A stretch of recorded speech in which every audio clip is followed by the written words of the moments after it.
सुकून जिसकी तलाश में हर बनी इंसान है, इसका ज़्यादातर ताल्लुक हमारी मेंटल हेल्थ से भी होता है। अब कहने को ये भी आता है कि सुकून सिर्फ कब्र में है।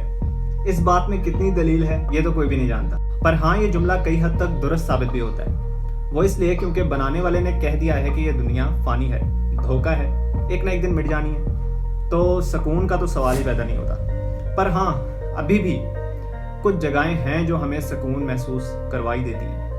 अगर इंसान बहुत ज़्यादा फ्रस्ट्रेट हो जाए और किसी न किसी ट्रिप पे चला जाए तो हर एक जगह से उसकी मेमोरीज जुड़ जाती हैं और उन मेमोरीज के ज़रिए वो सुकून हासिल भी कर लेता है। तो मेरी भी मेमोरीज कुछ ऐसी ही जगहों से वाबस्ता हैं।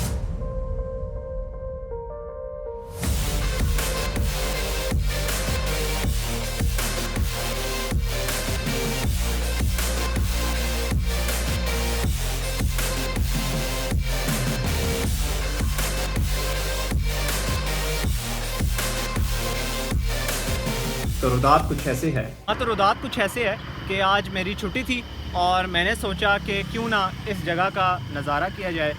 सुकून के लिहाज से यह जगह बेहतरीन है। मतलब अगर आपको सुकून नहीं मिल रहा ना, तो मैं कहता हूँ इस जगह पे आ जाएं, आपको सुकून मिल जाएगा। अब आप लोग सोच रहे होंगे कि ये जगह है कौन सी। ये जगह इस्लामाबाद के मशहूर दामने को के नाम से जानी जाती है। जब भी मैं इधर आया हूँ ना, तो जो असल सुकून है, जिसको मैं सुकून कहता हूँ, और आपके दिमाग को रिलैक्स कर देने वाला माहौल, वो मुझे सिर्फ यहीं पे आके मिलता है। इस जगह पर आओ और यहाँ के नज़ारे ना हो तो फिर कैसे मुमकिन है भाई। ये इस तरह नहीं, ज़रा ये आप देखें, आप 120 FPS पे।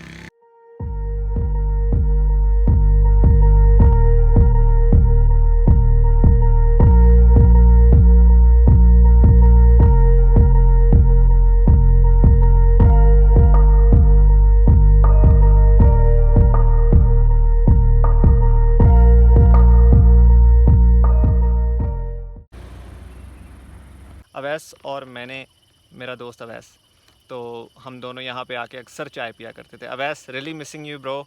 हम गरीब लोगों की ना कोई ज़िंदगी नहीं है। मतलब गाड़ियाँ अंदर खड़ी होती हैं और बाइक हमारी बाहर, आते हुए चलान करवा बैठे हैं, और अब यहाँ आए हैं तो भैया बाइक को बाहर खड़ा करवा दिया। हमाद, आपको कैसा लगा यहाँ आके? जो सोचा था उससे काफ़ी ज़्यादा बेहतर लगा, और यहाँ का व्यू देख के तो आई थिंक के दिल गार्डन हो गया। अभी मुझे ना एक मैसेज आया और उसके अंदर लिखा हुआ था थैंक्स फॉर पेइंग 100 रुपीज़। मैंने कहा यार, ये मैंने कौन से 100 रुपीज़ पे किए हैं। साथ ही मुझे नीचे लिखा हुआ है फॉर ट्रैफिक चलान। मतलब जो अभी मैंने चलान करवाया उसके लिए 100 रुपये जो पे किया ना, वो मतलब उसके लिए थैंक यू बोल रहे हैं। मुझे बहुत बहुत शुक्रिया, कोई मसला नहीं है। मतलब वेलकम, मोस्ट वेलकम। बस मैं ऐसे ही मुल्क की खिदमत अंजाम देता रहूँगा। पैसे अभी यहाँ पूरे नहीं हुए, अभी तो भाई माहौल उठाना बाकी है। तो माहौल देखिए, तब तक हम ज़रा कुछ खा पी लें।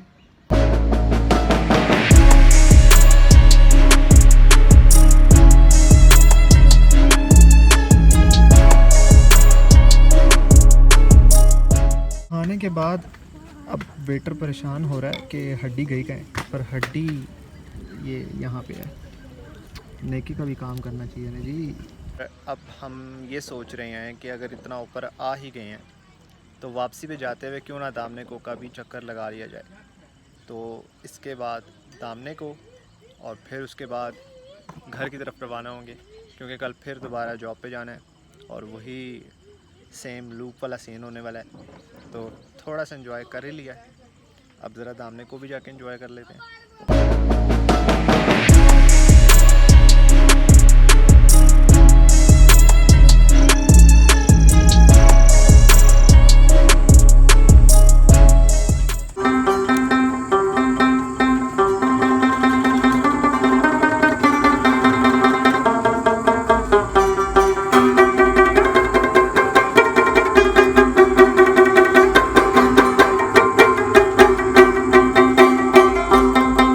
अब अगर आप दामने को गए हो और वहाँ का पान नहीं खाया ना भैया, तो फिर समझ लें आपने कुछ नहीं खाया।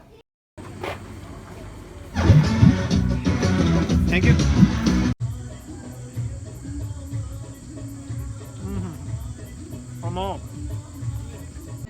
इस जगह के बारे में ये भी मशहूर है कि यहाँ से पूरा इस्लामाबाद ईज़िली नज़र आता है, और वाकई ये दर हकीकत है। और हमेशा जब भी मैं यहाँ आया हूँ, मुझे एक ही बात फील हुई है कि दुनिया बहुत छोटी है।